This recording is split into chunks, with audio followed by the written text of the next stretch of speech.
Muy bendecido día para cada uno de ustedes y pues ya saben, estamos viendo el capítulo 3 de Daniel y hoy nos toca el tema acerca del llamado a la adoración. Va a haber un llamado así como lo hubo en ese tiempo. Y pues bueno, hoy nuevamente este día está nuevamente el pastor Hugo Gambetta acompañándome, compartiendo este hermoso estudio. Pastor, nuevamente bienvenido. Gracias, Pastor Víctor. Cuán importante es todo lo que estamos viendo esta semana sobre la prueba final, la prueba de la imagen. El capítulo 3 de Daniel, donde los jóvenes fueron probados si adorarían o no a la imagen de Babilonia, tiene su contraparte en Apocalipsis capítulo 13, donde todas las naciones, pueblos y lenguas otra vez serán llamados o más bien obligados a adorar la imagen de la bestia, y el que no la adore también habrá un decreto de muerte. Bueno, antes de estudiar los versículos que siguen de este capítulo, vamos a pedir la dirección de Dios sobre el estudio de esta hora. Pastor nos dirige en oración. Oremos. Señor y amante Padre, gracias. Gracias, Padre, por tus palabras que nos dejaste. Y gracias, Señor, por darnos la comprensión de esa verdadera adoración que tú requieres.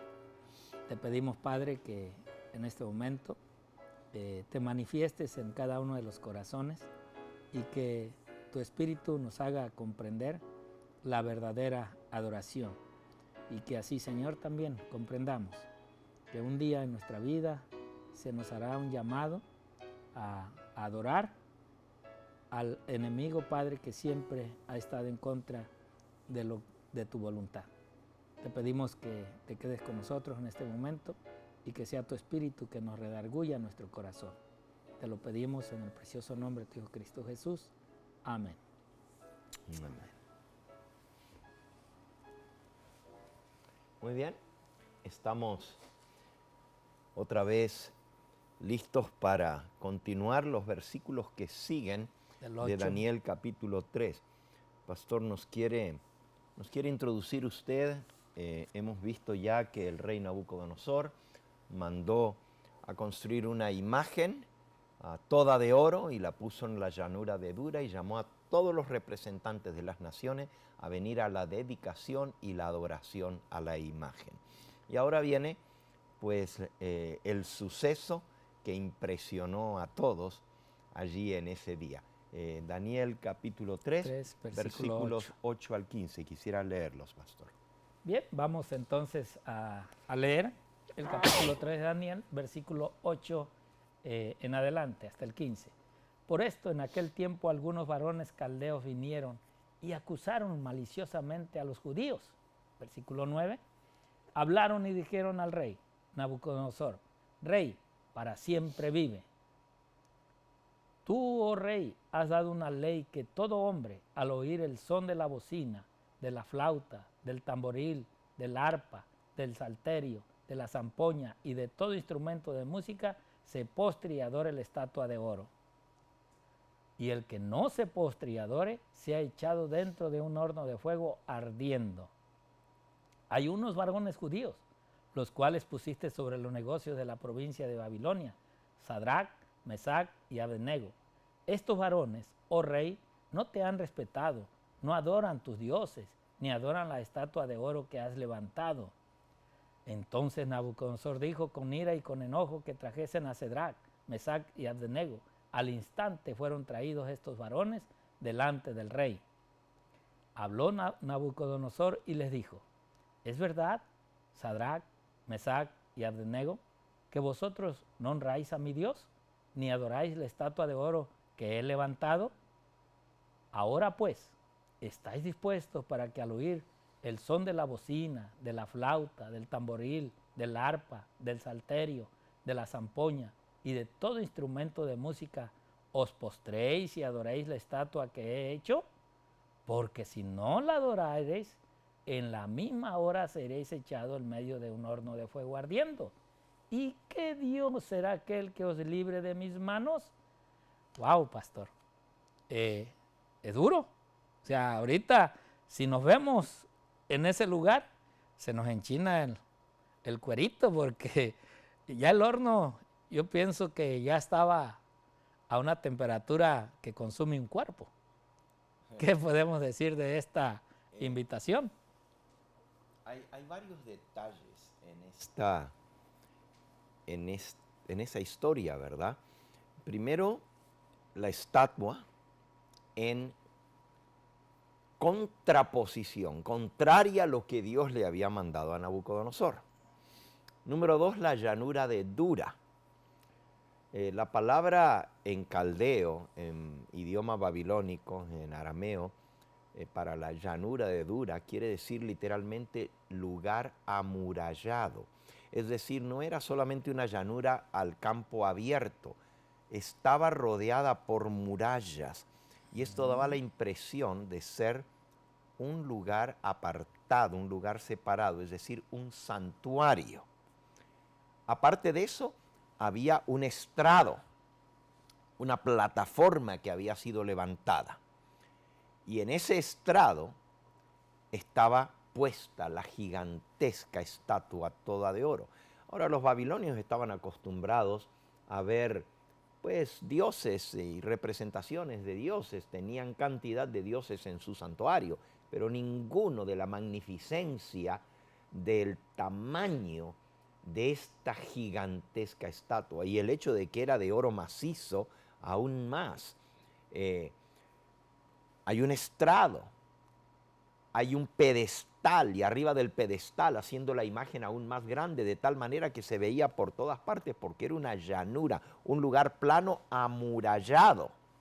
Y aparte de eso, pues el horno de fuego da la impresión de un altar, ¿verdad? Porque en el santuario pues estaba el edificio propiamente dicho, pero dentro del atrio, que vendría a ser la parte amurallada, pues estaba un altar donde se ofrecían sacrificios.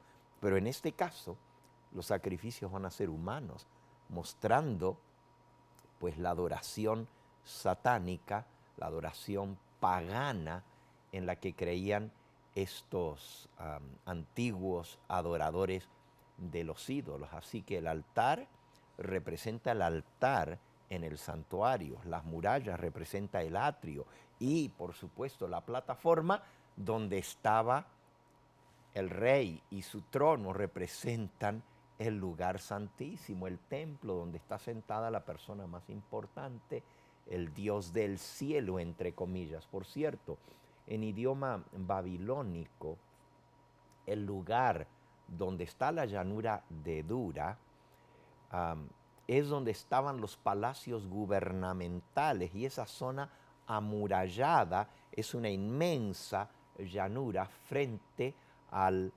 palacio del rey. Es decir, y por cierto, ese lugar en idioma babilónico se llama Etemenanki. Y Etemenanki quiere decir la morada de los dioses, la morada de los dioses. O sea, claramente dando a entender que Nabucodonosor se creía el Dios aquí en esta tierra. Y por supuesto, en lo que usted acaba de leer, cuando levanta su mano y dice, ¿y qué Dios los va a librar de mi mano? O sea, yo soy más grande aún que el Dios de estos hebreos que no se postran delante de la imagen. Todo nos muestra un simulacro de una adoración, pero esa adoración falsa.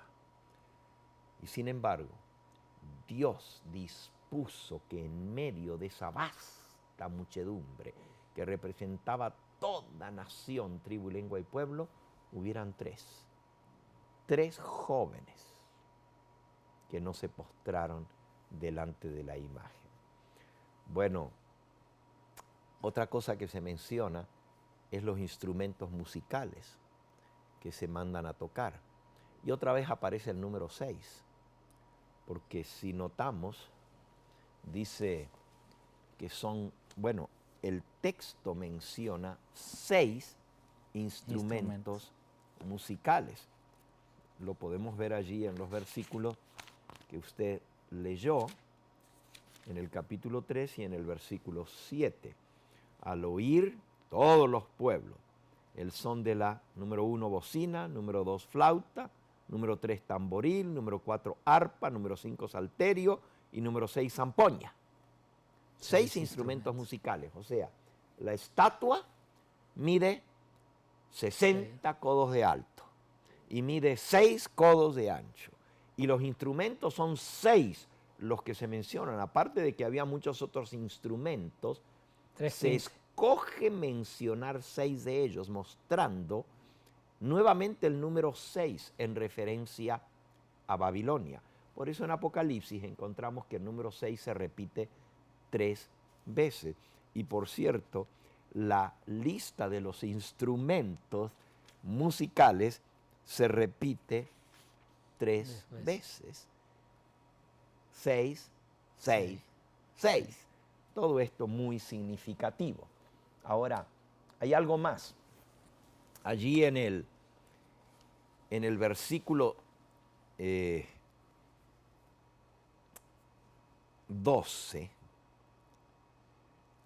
está la acusación que usted leyó, pastor, de los sabios del rey que le tenían envidia a estos muchachos porque habían sido puestos encima de todos los asuntos de Babilonia. Eso está en el capítulo 2, versículo 49, donde dice que Daniel solicitó al rey y obtuvo que pusiera sobre los negocios de la provincia de Babilonia a Sadrach, Mesach y Abednego. O sea, estos muchachos eran o habían sido puestos en la posición más importante en la provincia capital, lo que vendría a llamarse el Distrito Federal, por así decirlo. O sea, en la misma capital, los que mandaban allí eran estos y ni siquiera eran babilónicos, eran extranjeros, eran judíos. Y esa envidia, ese odio, los había llevado en su corazón ahora a preparar la trampa. Primero vamos a hacer una imagen, porque ya veían que el rey favorecía la adoración al Dios verdadero y había dejado de lado la idolatría. Pero ahora, viendo que él está cayendo, ahora estos le sugieren, vamos a hacer una imagen. Y ahora al rey le gustó la idea y la hace mejor que la que él había visto, la hace todo de oro. Pero ahora inmediatamente lo acusan. Pero vea qué interesante las acusaciones. Dice en el versículo 12, hay unos varones judíos los cuales tú pusiste sobre los negocios de la provincia de Babilonia, Sadrach, Mesach y Abednego. Estos varones, oh rey, número 1, no te respetan. Primera acusación, no respetan la autoridad del rey. Número 2, no adoran tus dioses, no respetan tu religión, no respetan lo que tú respetas, ni adoran lo que tú adoras. Y en tercer lugar, no adoran la estatua de oro que has levantado. Ahora, no solamente que no adoraban los dioses de Babilonia, pero aquí había un símbolo de adoración. Y ese símbolo era al mismo tiempo religioso, pero también político, porque la estatua representaba a Babilonia. Y el rey está tratando de introducir un nuevo sistema de adoración y hacerlo universal. La adoración a la estatua de oro, símbolo de Babilonia, iba a llegar a ser la forma de culto y adoración establecida para todo el imperio babilónico. Así que la adoración a la imagen era un símbolo religioso, pero también era un símbolo de lealtad política al imperio. Ahí se ve la mezcla de la religión con la política. ¿Okay? 3 acusaciones. Pero hay algo interesante, pastor. Disculpe que lo interrumpa, porque estos líderes, fíjense la expresión de ellos. Tú los pusiste ahí. Ajá. O sea, como yendo directamente al rey, diciéndole, por tu culpa o tu poder, decisión, tú lo subiste allá. Y empiezan a describirle toda la desobediencia que ellos hacen. Y empiezan como a marcarlo. ¿Eres tú el culpable de que ellos hagan lo que ellos quieren. Y eso te va a pasar en el resto del imperio. Exactamente. Por eso es de que ahora Nabucodonosor dice, Hay que dar no, un escarmiento. hay que, pues sí, o sea, tienen razón, ¿verdad? Vamos a hacer pues lo que ustedes proponen para ver si en verdad... Hay lealtad. Exactamente. Y hay obediencia. Es interesante ponernos en esa escena, ¿verdad? Imagínense una llanura amurallada, con todas murallas, como una plaza gigantesca. Está el palacio del rey al frente, está al otro lado de la llanura el Sigurat, la torre de Babel, arriba de la cual está el templo al dios Marduk, y allí, en ese lugar de adoración, pero también centro de gobierno, ¿verdad? Está unida la política con la religión, hay un altar con fuego encendido y hay un pedestal donde está la imagen, el símbolo de adoración y también el trono de Nabucodonosor. Todo es propicio para establecer el culto, y ahora voy a usar una palabra muy interesante, el culto general, el culto ecuménico, porque quiere que todas las naciones, tribus y lenguas se plieguen a este culto ecuménico de todos los pueblos que tienen sus dioses y sus formas de adorar. Ahora vamos a hacer uno solo para que todos nos unamos en la adoración al símbolo del poder de Babilonia. Bueno, esta adoración universal, ecuménica, tiene su contraparte en el tiempo del fin, en Apocalipsis capítulo 13. Y sería interesante, pastor, para que nos dé un desarrollo de lo que nos va a hablar el apóstol Juan, ¿verdad? En el libro de Apocalipsis, para poder entablarlo con lo que es la historia de estos tres muchachos. Apocalipsis capítulo 13, versículo 11 al 18. A ver si quiere que los leamos todos, pastor, o simplemente algunos versículos en especial.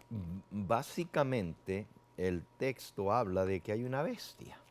Y una bestia es un poder político religioso. Okay. Que esa bestia se hace pasar como si fuera Dios. Porque dice en el versículo 5 que esta bestia habla grandes cosas y blasfemias es hacerse igual a Dios. Y que no solamente habla blasfemias haciéndose igual a Dios, pero también dice en el versículo 7, se le permitió hacer guerra contra los santos y vencerlo. Así que aquí hay un encono directamente contra el pueblo de Dios. Lo mismo que Nabucodonosor. Y luego dice en el mismo versículo 7, se le dio autoridad sobre toda tribu, pueblo, lengua y nación. La misma frase que encontramos en Daniel capítulo 3. Se ordenaba que toda tribu, pueblo, lengua y nación le adorara a la imagen. Y aquí la autoridad es sobre toda tribu, pueblo, lengua y nación. Y en el versículo 8 dice, y la adoraron. Versículo 8. La adoraron todos los moradores de la tierra, cuyos nombres, en el 8, estábamos en el 8 leyendo. 13:8. Cuyos nombres, 13:8, sí. La adoraron todos los moradores de la tierra. Otra vez, es adoración lo que está en juego. Pero se manda a toda nación, tribu, lengua y pueblo que la adoren. Y la orden de adorar va también con una amenaza, un decreto de muerte, igual que en el campo de Dura. ¿Ok? Dice el versículo 15, se le permitió infundir aliento a la imagen de la bestia para que la imagen hablase es, diera la orden, e hiciese matar a todo el que no la adorase. Es una repetición exacta de lo que pasó en la antigua Babilonia. Y todavía, para que no lo perdamos... Aunque aquí la no hay horno, ¿eh? ¿Eh? Aquí no hay horno, en Apocalipsis. Está peor que el horno. Por eso le digo, allá se les puso un horno para que todos vieran el horno y todos supieran a dónde iban a ir. Si no Pero se aquí hay un postrasen. decreto de muerte. ¿Qué tiene de diferencia? Puede haber cambiado el método con el cual se les quita la vida y tampoco dice la Biblia cómo va a ser. Pero sí hay un horno. Porque en el capítulo 14 hay un horno, nomás que se lo enciende Dios. Dice que van a ser quemados con fuego y azufre. El hombre puede quitarte la vida porque tú no obedeces sus mandatos, pero Dios es últimamente el que va a echar en el horno de fuego al que no le obedece a Él. Dice el mismo Señor Jesucristo, no temáis a los que matan el cuerpo. Creo que está... No recuerdo ahora el versículo. No temáis a los que matan el cuerpo, pero después de eso no pueden hacer nada más. Temed más bien a aquel que puede destruir cuerpo y alma en el fuego, en el infierno. Es decir, la historia del imperio babilónico se repite a lo largo de toda la historia con todos los imperios. Los medo-persas también dieron un decreto de muerte contra el pueblo de Dios, a mandar a matar a todos por orden de Naamán. Y una noche, un día, se echaron suerte. Y un día en que se podía matar a todos los que adoraban al Dios verdadero, pero Dios los libró. Los griegos, el imperio griego, otra vez, establecieron la adoración al culto al dios Júpiter en el templo de Jerusalén y mandaron a matar al que no lo adoraban. Los romanos hicieron exactamente lo mismo, persiguieron al pueblo de Dios y mandaron a matar a los que no le rendían tributo y prendían incienso al emperador. Y los cristianos no lo podían hacer porque adoraban al Dios verdadero. En el tiempo de Jesús mandaron matar a todos los niños. En el tiempo de Moisés mandaron matar a todos los niños. O sea, el enemigo sabe de a dónde Dios va a tomar a alguien para llevar su mensaje, y siempre va a ser así. Por eso a mí me sorprende, pastor, lo que dice Elena G. de White aquí en el libro Mi Vida Hoy. Llegó el día señalado, y vaya que cuando llega el día de alguna amenaza, pues todos sentimos el rigor, ¿no? Por eso la sierva del Señor, llegó el día señalado y un vasto concurso de todos los pueblos, naciones y lenguas se congregó en la llanura de Dura. De acuerdo con la orden del rey, cuando se oyó el sonido de la música, todos los pueblos se postraron y adoraron la estatua de oro. En aquel día decisivo, las potestades de las tinieblas parecían ganar un triunfo señalado. El culto de la imagen de oro parecía destinado a quedar relacionado de un modo permanente con las formas establecidas de la idolatría reconocida como religión del Estado en aquella tierra. Wow, qué interesante, ¿no? Las declaraciones, ¿verdad? Porque dice, si me dejas el párrafo allí para hacerle énfasis, dice, en aquel día decisivo las potestades de las tinieblas. O sea, Satanás estaba feliz porque Dios había dado un sueño. Y el sueño era, pues, la imagen de muchos metales, pero ahora la imagen de oro parecía estar destinado a quedar relacionado de un modo permanente. Iba a ser la religión oficial, establecida como la religión del Estado en aquella tierra. Satanás esperaba derrotar así el propósito que Dios tenía, de hacer de la presencia del cautivo Israel en Babilonia un medio de bendecir a todas las naciones. Pero no fue así. Y no fue así por la fidelidad de tres muchachos. Jóvenes. Yo quiero que se pongan por un momento en esa llanura de Dura, ¿verdad? Allá está el pedestal, allá está la imagen, allá está amurallada, nadie se puede escapar, está todo bien resguardado. Está el horno de fuego ardiendo, está el rey encima del pedestal. Y ahora suena la música, todos son actos de adoración, todos, todos. Parece un santuario y al sonar la música, todos se tienen que postrar. En ese momento hubiera sido fácil para los jóvenes hebreos Decir, bueno, ¿Qué tiene de malo? está en juego mi vida. Y Dios sabe que yo no adoro esa imagen, porque yo no creo en adorar a ídolos. Pero pues para no hacer relajo, para que no se fijen todos en nosotros, pues vamos a pretender. Simplemente cuando suene la música, pues nos vamos a agachar y nos vamos a prender los cordones de nuestras sandalias. O es más, nos postramos, pero en nuestra mente vamos a decir, Señor Dios, creador del cielo y de la tierra, te adoro a ti. Tú sabes que no estoy adorando esta imagen, lo estoy haciendo por ti. Y Dios conoce el corazón.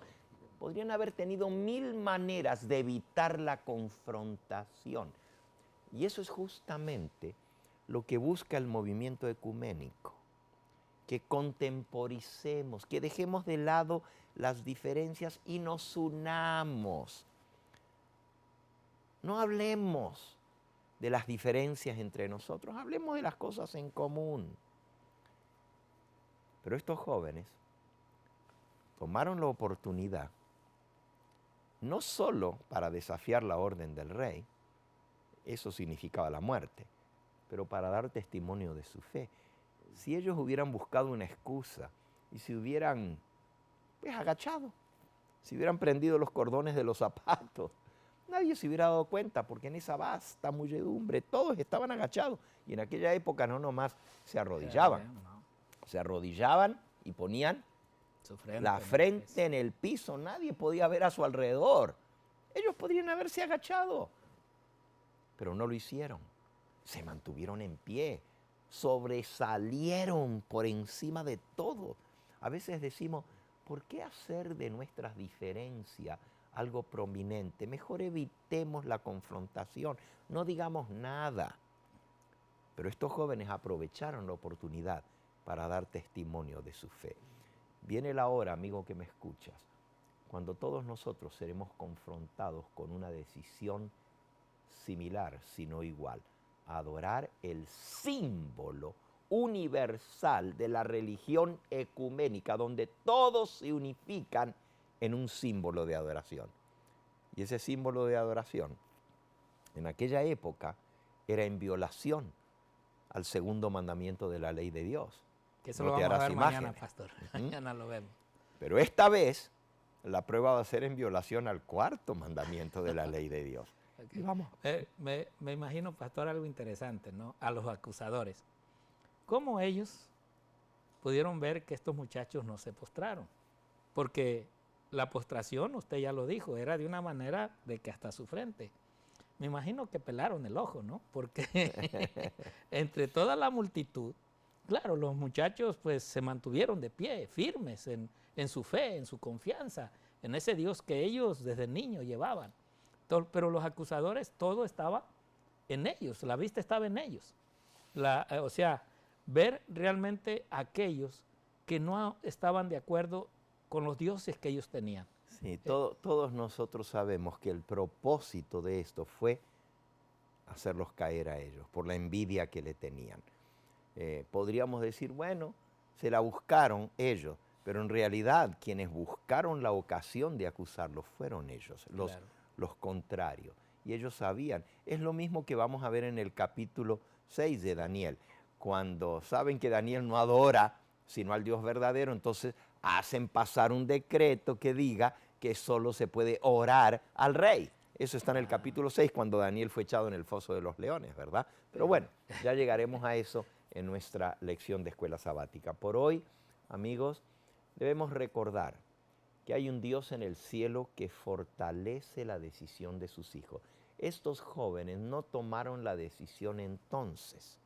Si ustedes notan lo que leyó el pastor al principio, dice que estos jóvenes respondieron al rey diciendo, oh rey, cuando él les dio una segunda oportunidad, porque ya todos se habían prostrado y ellos no. Ahora manda volver a hacer otra vez y les da una segunda oportunidad. Y les dice, voy a volver a hacer que se haga la adoración, que toque la música, y esta vez ustedes se van a postrar. Pero estos muchachos, dice que respondieron, no es necesario, versículo 16, no es necesario que te respondamos sobre este asunto. ¿Por qué no había necesidad de responder? Porque ya no había ninguna decisión que tomar. Ya la decisión estaba tomada. Por más oportunidades que le dieran, no una, ni dos, ni tres, 10 que les hubieran dado, de todos modos no se hubieran postrado, porque la decisión no se toma en el momento de crisis. La decisión se toma por principio. La crisis solamente prueba la fidelidad a la decisión, pero nadie puede tomar decisiones en los momentos de crisis. Esas decisiones se hacen ahora, cuando Dios nos presenta su verdad y nosotros escogemos hacer lo que Dios manda por convicción de nuestro corazón. Cuando llegue esa hora de crisis, no hace falta responder, ya la decisión está tomada. Que Dios nos ayude a tomar esa decisión hoy. Amén. Muchas bendiciones.